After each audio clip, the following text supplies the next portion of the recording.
nós te amamos, nós te adoramos, nós te bendizemos.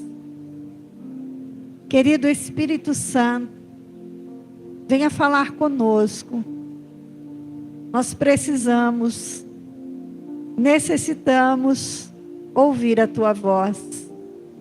Tua voz é doce, é suave, é precisa. Tu és conselheiro, amigo, consolador, advogado, o nosso Deus, nosso amigo, nosso querido.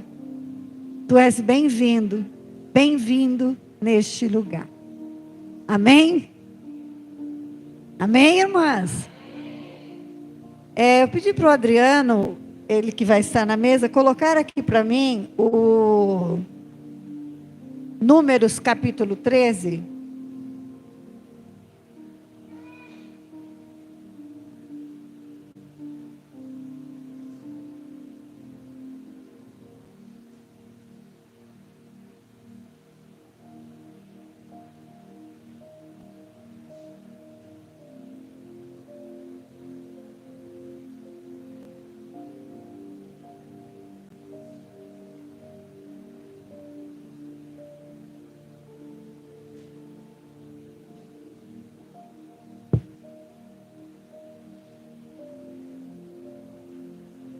Aleluia.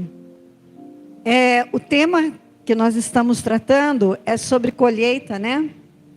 Outono. Outono é uma época de colheita. Aqui no Brasil, eu pesquisei essa semana, o outono é para começar agora, no dia 20 de março. Então, já estamos chegando no outono. No outono, essa colheita é feita porque o fruto está maduro. Está na hora de ser ceifado, colhido, armazenado, processado, entregue. Eu não sei vocês, mas eu já fiz essa reflexão. Você já parou para pensar todo o trabalho para que chegue o arroz na tua casa? Aquela pessoa que de sol a sol plantou, mesmo hoje com todas as tecnologias, né? Todas as máquinas, mas tem sempre a mão de um humano ali, plantando aquela semente, cuidando, depois fazendo a colheita, o processamento. Então, na nossa casa chega o arroz, que a gente busca, né, no mercado, o feijão, mas houve todo um processo para que isso pudesse chegar às nossas mãos. Então, nós temos que agradecer. Conhecidos e desconhecidos. Eu tive a oportunidade de conhecer umas pessoas que elas realmente trabalham em fazendas.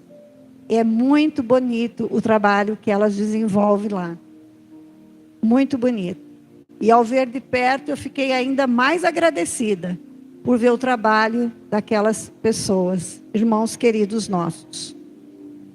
Então, na minha vida, na sua vida, também existe o tempo de colheita. O tempo que nós estamos amadurecidas. Em Números capítulo 13, eu vou pedir para o Adriano ir colocando aqui, e eu vou lendo o meu texto aqui, e vocês vão acompanhando. Se você, para não ficar de costas, pode virar para cá, fique à vontade aí. Números capítulo 13 inicia assim. E Yahvé ordenou a Moisés. Quem deu a ordem para Moisés? Deus. O próprio Deus. Yahvé ordenou a Moisés. Ordem a gente não questiona, principalmente vinda de Deus. A gente obedece. Qual foi a ordem que Deus deu a Moisés? No versículo 2 diz assim: envia homens, um de cada tribo, em missão de reconhecimento à terra de Canaã, terra que dou aos filhos de Israel. Enviarás todos aqueles que sejam seus príncipes. Deus havia prometido que tiraria o povo do Egito e levaria para uma terra que mana leite e mel. E agora, após 40 anos, andando naquele deserto, a geração incrédula morreu. E agora, então, a ordem do Senhor é: envie príncipes. Príncipes são autoridades, são pessoas importantes, eram pessoas importantes naquela sociedade, naquele lugar. Assim Moisés enviou-os do deserto de Parã, conforme a ordem do Senhor. Todos eram chefes israelitas. Então não eram homens comuns, não eram homens que não tinham conhecimento da promessa feita por Deus, do que Deus havia feito, como Deus os tirou do Egito com mão forte. Após todas as pragas, a última praga foi a morte dos primogênitos, cujos filhos israelitas não morreram, porque o sangue do cordeiro havia sido passado na porta. Então o anjo da morte passou pelo Egito, morreram todos os animais, todas as pessoas, filho da escrava até o filho do faraó, o mais velho, o primogênito, morreu. Porém dos israelitas, nenhum. Você pode dizer glória a Deus? Então agora eles estão prestes a entrar na terra. Assim Moisés enviou-os do deserto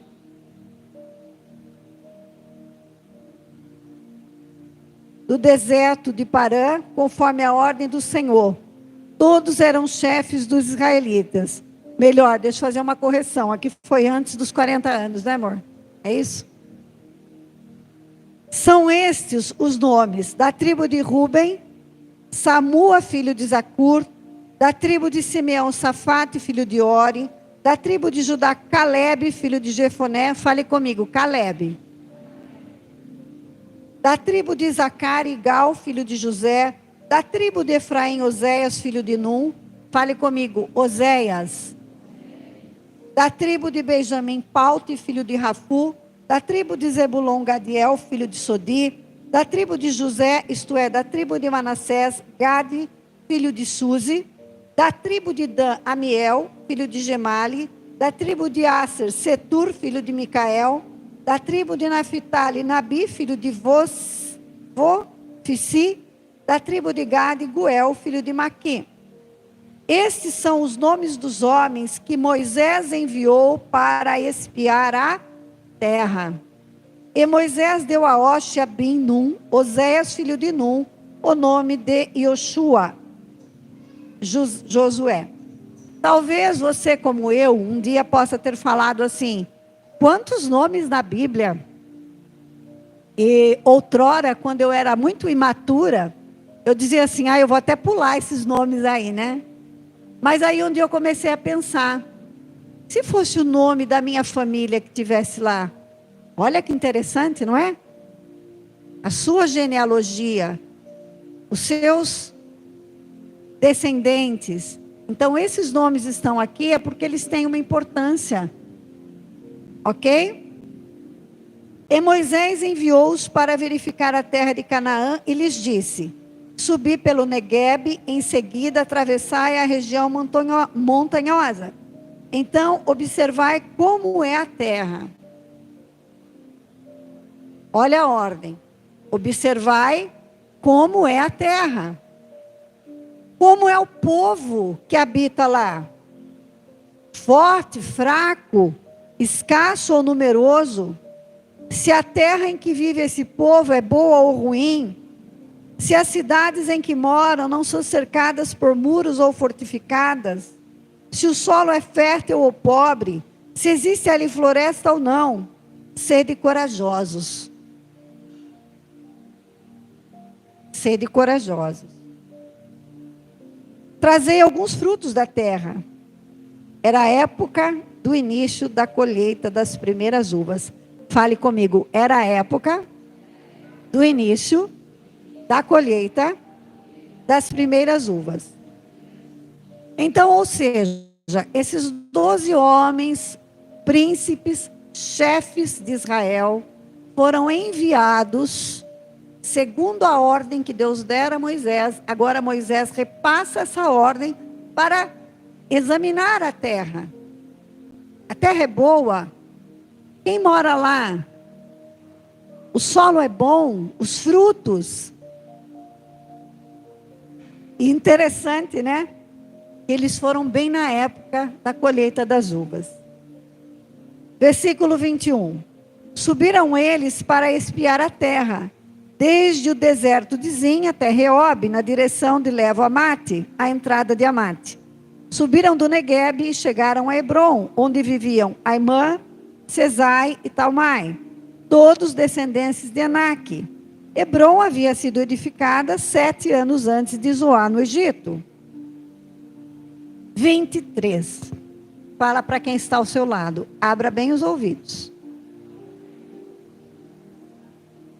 Antes de eu ler o 23, eu pergunto para você. Quando você vai ao mercado, à feira, ou a um hortifrutis, quantas pessoas você leva com você para carregar um cacho de frutas, de uvas? Hã? Você é suficiente? Ou você tem que levar quantas pessoas para carregar um cacho de uvas? Olha o relato bíblico. Quando chegaram a um lugar conhecido como Vale de Escol, cachos cortaram, fale comigo, um ramo. Um ramo do quê? Cortaram um ramo do qual pendia um único cacho de uvas. Você acredita nisso? Eu acredito. Por quê, pastora? Porque está escrito. Porque a terra era boa. Porque Deus disse que os levaria para uma terra que mana leite e mel. Aleluia! Então, veja bem. Cortaram um ramo com um único cacho de uvas. E foi necessário 2 homens. 2 homens carregaram o cacho pendurado numa vara. Porém, eles não plantaram essas uvas. Eles chegaram na época da colheita. E eles levaram esse fruto da terra. Colheram também o quê? Romãs e figos. Aquele lugar foi denominado Vale de Escol, em alusão ao extraordinário cacho de uvas que os israelitas colheram ali. Se você chegasse numa plantação, cujo cacho de uvas, um único ramo, necessitasse de 2 pessoas para carregar, olha, ia dar milhões de visualizações no YouTube. Sim ou não? Como assim? Interessante que aqui nem se sonhava com o YouTube, né? Mas Deus é fiel para manter a palavra dele. Nós estamos ouvindo essa história hoje. Para que a nossa fé seja edificada. Para que você acredite no Deus de Israel. Nas promessas que ele faz. Amém? Ao cabo de 40 dias, retornaram da exploração da terra. Vieram a Moisés, Arão e a toda a comunidade de Israel em Cádiz, no deserto de Parã, onde prestaram relatórios a eles e a toda a congregação ali reunida, e lhes apresentaram os frutos trazidos da terra. Eu não sei você, mas um cacho de uvas ou qualquer outra fruta que nós compremos, logo nós temos que lavá-las, né? E guardar na geladeira. Elas costumam estragar muito rápido. 40 dias depois, carregando esse cacho de uvas, figos e romãs, eles retornam para prestar um relatório. Versículo 27. Obrigada, Marcilei. E deram o seguinte depoimento. Depoimento você não inventa. Eu estou afirmando a vocês que aqui tem água nesse copo. Vocês concordam? Sim. Agora, se eu inventasse, eu estou afirmando que aqui tem café, vocês iriam? Não. Ok? Então, deram o depoimento a Moisés: fomos à terra a qual nos enviastes. Na verdade, é terra onde emana leite e mel. Eis os seus produtos. Aleluia. Deus é fiel? Cumpre a sua palavra? Sim. O depoimento deles foi fantástico, porque eles tinham frutos extraordinários em suas mãos. Porém, no versículo 28, eles começam a dar um relatório negativo, dar uma opinião daquilo que eles viram. Contudo, o povo que a habita é poderoso, as cidades são fortificadas, muito grandes. Também vimos ali descendentes de Enac. Descendentes de Enac são gigantes. Os amalequitas vivem em Neguebe, os hititas, os jebuseus e os amorreus habitam a região montanhosa. Os cananeus vivem perto do mar e junto ao Jordão. Aqui eles começaram a ver os obstáculos, as dificuldades. Minha irmã, quantas vezes você já ouviu uma mensagem? Quantas vezes você já ouviu uma mensagem da poderosa, viva e eficaz palavra de Deus? Quantas vezes você permitiu que essa mensagem impactasse o teu coração? Porque quando nós temos conhecimento de algo, esse conhecimento tem que gerar mudança em nossas vidas. Nós não estamos aqui brincando de seres humanos. Deus não está brincando de ser Deus. Todas nós aqui, tenha consciência disso. Você tem uma única vida. Não tem duas, nem três, nem quatro. Dizem que o gato tem 7. Não sei se é verdade ou se é apenas uma superstição. Eu até acredito que é uma superstição. Mas nós temos uma única vida. Deus nos permitiu nascer aqui. Há uma terra prometida para nós. Há gigantes a serem vencidos. Mas Deus deseja nos levar a uma terra que emana leite e mel. Deus deseja, como abençoou esse povo, presenteando eles com esse cacho de uvas extraordinário, com esses frutos que eles não plantaram. Mas sim, temos gigantes a vencer. Porém, maior do que qualquer gigante, nós temos Deus. O Salmos 24 diz assim: do Senhor é a terra, a sua plenitude, o mundo e aqueles que nele habitam.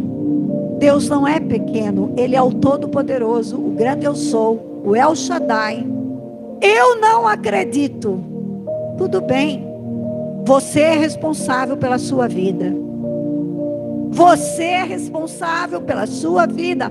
Eu sou responsável pela minha vida. Permita que o Espírito Santo fale ao teu coração. Porém, no versículo 30, levanta um homem de fé. Entre os 12 príncipes, tinha um chamado Calebe.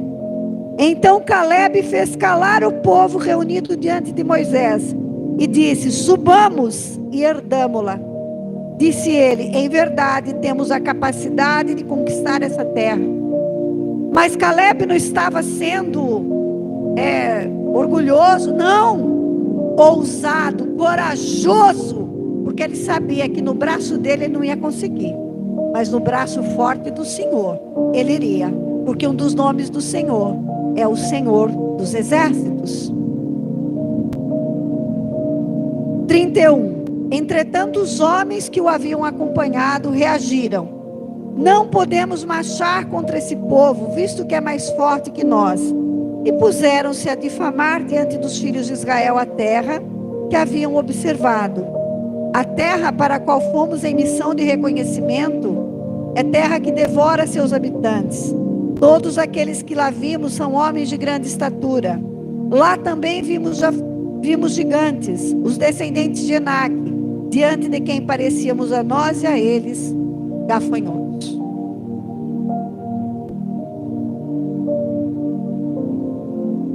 Qual desses personagens você se encaixa? Qual desses personagens você se encaixa? Josué, Caleb, os demais príncipes, Moisés. Qual deles? Conta para mim aí. Precisa contar. Pensa aí.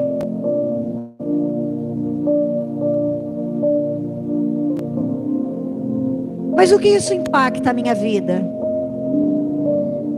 O que isso impacta a sua vida? Quantas de nós verdadeiramente temos paz? Quantas de nós verdadeiramente desenvolvemos, amadurecemos o fruto poderoso e necessário que Deus nos presenteou, chamado fruto do Espírito? Uma sociedade que vive doente. Estatísticas dizem que 50% da população mundial, em algum momento da sua vida, pode ter uma depressão. E não é só não cristão, cristãos também. Depois da pandemia subiu em 25% o número de pessoas com depressão. Nós temos um Deus que cuidou daquele povo que foi tirado do Egito, da escravidão. Levou eles à terra, mostrou a ele frutos. Porém, aquele povo olhou para as dificuldades, olhou para os gigantes. Quantas vezes eu olho para o gigante? Quantas vezes você olha para o gigante? Não podemos ser hipócritas e dizer, não, eu nunca olho para o gigante. O problema não é olhar para o gigante. O problema é acreditar que o gigante é maior do que o nosso Deus. Aleluia. Um menino chamado Davi, um garoto, um adolescente, derruba um gigante e corta a cabeça dele com uma pedra, porque ele confiava no Deus de Israel. Ele confiava que o Deus de Israel estava sendo afrontado por aquele exército dos filisteus incircuncisos. E nós, quais batalhas nós enfrentamos diariamente? E você sabe que as nossas batalhas hoje, talvez elas não sejam tanto externas, mas dentro das nossas emoções. Dentro das nossas emoções, gigantes, dores, tristezas, frustrações. Você sabe que nós precisamos dar nome a isso? E não colocar tudo num balaio de gato e dizer, a professora Lucélia que ama os gatinhos, né? Nada contra os gatinhos. Mas colocar tudo e fazer um mix e ficar uma confusão. Não. Eu conheço e você conhece. E se você não conhece, você pode conhecer um Deus que morreu por nós na cruz do Calvário, chamado Jesus. Morreu, ficou morto lá, mas ele não está morto, ele ressuscitou. E que isso tem a ver com colheita? Ele não nos deixou órfãos, ele nos enviou quem? O Espírito Santo.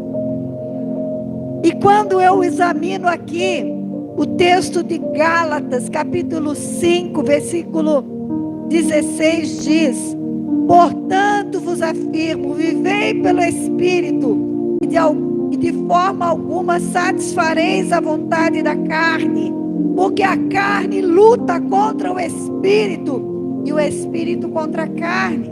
Eles se opõem um ao outro, de modo que não conseguis fazer o que quereis. Contudo, se sois guiados pelo espírito, já não estáis subjugados pela lei. Ora, as obras da carne são manifestas: imoralidade sexual, impureza e libertinagem, idolatrias e feitiçarias, ódio, discórdia, ciúmes, ira, egoísmo, dissensão, facções, inveja, embriaguez, orgias e tudo quanto se pareça com essas perversidades, contra as quais vos advirto, como já vos preveni antes: os que praticam não herdarão o reino de Deus. Se o texto parasse aqui, queridas irmãs, não haveria esperança para nós. Não haveria esperança para a humanidade. Mas o texto continua. Entretanto, se você tem dificuldade para entender, você já chupou uma laranja pocã? É uma laranja. Quando você descasca essa laranja, são vários gomos. Pastora, o fruto do Espírito é uma laranja? Não. O fruto do Espírito é amor. Aleluia. Outono, colheita, fruto maduro. Esse fruto está pronto. Esse fruto eu posso ter ele na minha vida. Se você já aceitou Jesus como seu Senhor, como seu Salvador, você é uma filha. Está na hora desse fruto amadurecer, porque o fruto está disponível. Não é seu, não é meu, mas é um presente de Deus para nós. Aleluia. O fruto do Espírito é amor, alegria, paz, paciência, benignidade, bondade, fidelidade, mansidão e domínio próprio. Contra essas virtudes não há lei. Nós precisamos manifestar esse fruto do Espírito em nossas próprias, no nosso lar, na nossa casa, na nossa parentela, na igreja, lá onde você trabalha, lá onde você estuda, porque a sociedade está carente. Quantas mulheres, talvez assim como eu fui uma mulher muito apressada durante muito tempo da minha vida. Eu tinha muita pressa. Esse ano, Deus já vem trabalhando comigo, mas esse ano Deus falou: Thelma, vai ser o seu ano sem pressa. Eu não sei se você sofre de pressa. A pressa é amiga da impaciência. E a palavra de Deus diz que o amor é paciente. Então, se você é impaciente, se você tem pressa, você não ama. E se você não ama, essa característica do fruto, ela está verde ainda na sua vida. Precisa amadurecer. Como amadurece, pastora? Dependência de Deus, comunhão com Deus, ler a Bíblia. Pastor sempre fala que eu tenho que ler a Bíblia. Sim, se Deus me permitir eu viver até os 100 anos, que Ele me dê lucidez. Posso estar bem velhinha, mas lucidez para continuar pregando essa palavra, porque a palavra de Deus mudou a minha vida, transformou a minha vida, e eu tenho visto inúmeras pessoas que se submetem à palavra de Deus terem as suas vidas transformadas. Não podemos mais ser convencidas, mas convertidas. Convertidas. E aí, como está o fruto do Espírito? O presente que você recebeu na tua vida? Você tem alguma dificuldade? Peça ajuda.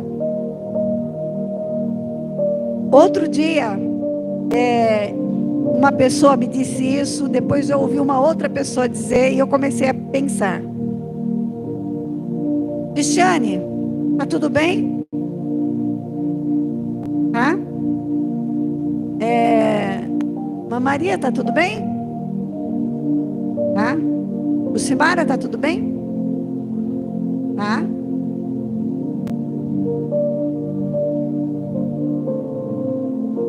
Patrícia, tá tudo bem? Tá? Essa resposta, agora eu acredito que está tudo bem, vocês não estão mentindo, não é isso. Mas, muitas vezes, não está tudo bem. Mas a nossa resposta, no piloto automático, está tudo bem.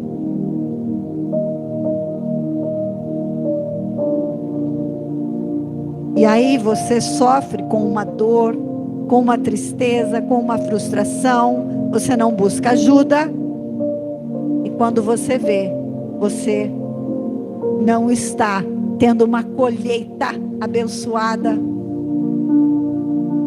Mas então, nós aqui cristãs, eu também fui educada, ensinada sobre isso, né, por causa da mulher sunamita. Vai tudo bem com você, com a sua casa? O filho dela estava morto, né? Vocês lembram a história? E ela disse, não, vai tudo bem. Ela falou que ia tudo bem para o servo, mas para o profeta, ela derramou o coração. O que significa isso? Você não vai pegar a sua vida e colocar num telão, no ventilador, mas para que você desenvolva, colher, tenha uma excelente colheita com esse presente que já está disponível, chamado fruto do Espírito na tua vida. Você precisa tratar muitas vezes com as suas dores. Dores, frustrações, medo, angústia ou angústias e pecado, irmãs. A sociedade, ela excluiu essa palavra, né? Outro dia aqui numa reunião eu disse, quando eu era um pouquinho mais jovem, comecei a trabalhar, eu me lembro que eu ia na sala do meu chefe,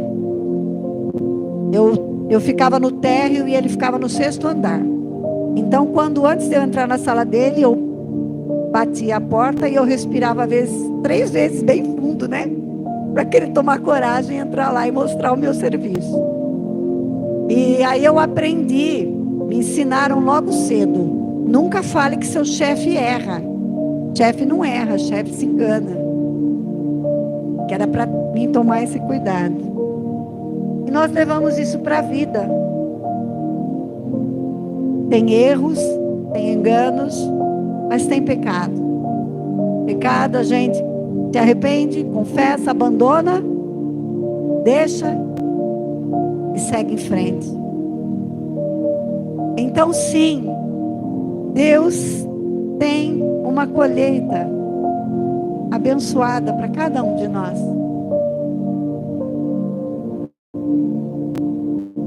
Eles não plantaram aquele cacho de uvas. Imagine a cena, irmãos. 2 homens lá, pastor Celso e Adriano, com uma vara na costa, carregando, por 40 dias, depois ali, aquela uva não estragou. Que coisa extraordinária. Quantas coisas Deus quer derramar na minha e na sua vida. Eu acho que nós precisamos, para aprender a usufruir melhor disso que Deus tem preparado para nós. O que é melhor? Coloque o calçado da humildade, ou o vestido da humildade. Onde eu compro, pastora? Não dá para comprar. Seria fácil, né? Olha, qual loja aqui em Rio das Pedras está vendendo a sandália da humildade? Qual loja aqui em Rio das Pedras está vendendo a veste da humildade? Eu vou lá comprar.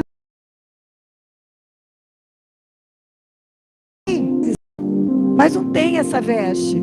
É uma coisa, é uma simbologia. 30 anos. Coragem para prosseguir. Graça de Deus para prosseguir. Força em Deus para prosseguir. Você que já caminha com o Senhor, reflita a sua vida. Reflita como está o fruto do Espírito na sua vida.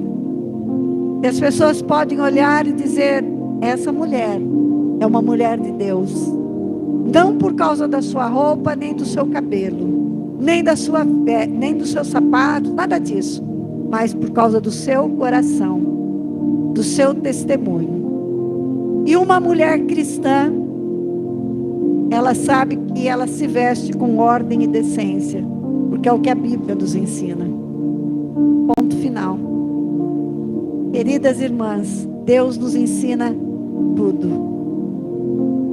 E eu quero fechar essa pregação dizendo para você que você é responsável pela sua vida.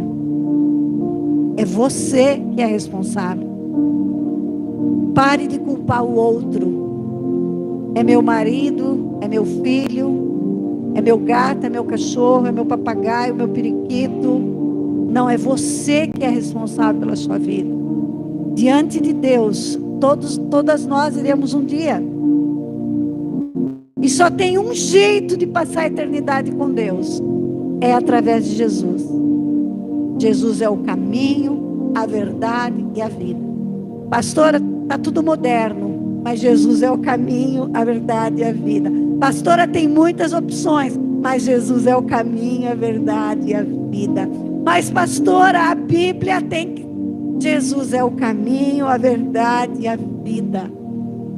E você pode hoje usufruir de uma vida, como essa música do Rio da Vida, né? O Rio Azul. Além do Rio Azul, uma novidade de vida, porque você aprendeu a estar com Deus.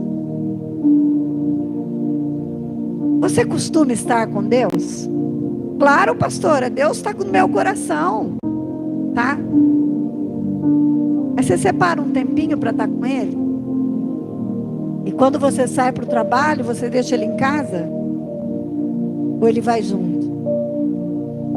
Quando você vai tratar seu filho, seu marido, seu funcionário, sua colega de trabalho, seja quem for, como você trata?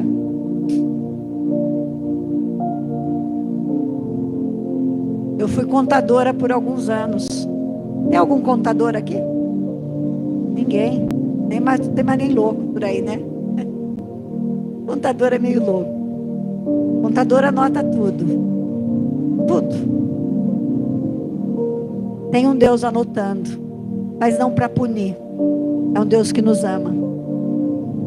Então que essa mensagem, que você possa falar, foi uma mensagem boa. Quero que você fale que foi uma mensagem boa. Nem uma mensagem bonita. Mas eu quero que você pense, poxa, eu vou pensar o que eu posso melhorar. Se eu não caminho com Jesus, eu quero caminhar. Eu quero entregar minha vida para Jesus. Se tiver alguém aqui nessa noite que ainda não caminha com Jesus e quiser fazê-lo, faça. Senhor, eu quero entregar minha vida para o Senhor, porque Ele estará conosco todos os dias, até a consumação do século. Se você caminha e está meio cansado, peça a Deus força, coragem. Aqui na igreja eu ensino quem caminha comigo. Eu digo, olha, nós aqui pastores, pegamos na sua mão para caminhar junto. Mas Deus é que sustenta cada um de nós. E assim nós vamos caminhando. Feche os seus olhos. Fale com Deus. Dentro de tudo que você ouviu. Fale com Deus.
Tem uma mulher aqui que ela chora silenciosamente.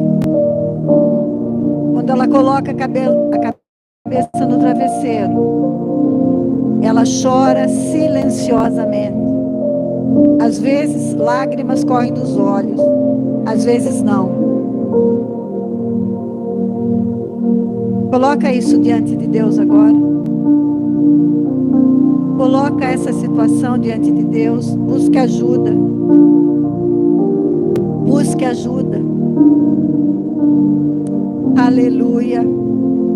Aleluia. Aleluia. Louvado seja o teu nome. Pai, eu falei aos ouvidos, mas o Senhor fala aos corações. O Senhor fala aos corações. Todas as mentiras que são lançadas sobre a nossa mente, o nosso coração, contrárias à tua palavra, contrárias à tua verdade, caiam por terra, em nome de Jesus. Que nós possamos, Pai, assim como o outono é uma época de colheita, e nós possamos entrar no outono na nossa vida espiritual e colhermos, Pai, colhermos bons frutos para a glória do Senhor Jesus Cristo. E nós tenhamos consciência, entendimento, que nós somos responsáveis, sim, pelo que nós plantamos. Mas o fruto do Espírito não é um fruto que nós plantamos. Não nos pertence, mas o Senhor concede a nós. Para uma vida plena, para uma vida de paz. Porque esse é o desejo do teu coração. E todo filho, toda filha que nasceu, que já foi, que todo ser humano que já passou pelo novo nascimento, se tornou um filho, uma filha de Deus, que essa pessoa venha desenvolver plenamente o fruto do Espírito, com maturidade, Senhor, em nome de Jesus. Toque agora, aleluia, aleluia. Coloque a mão no ombro da pessoa que está ao teu lado. Coloque a mão no ombro dela. Aleluia.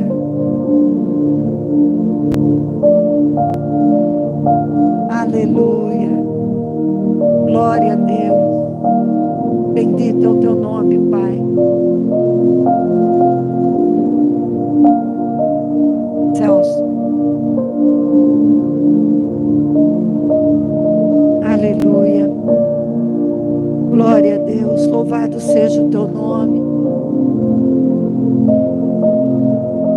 Há uma graça de Deus nesse lugar.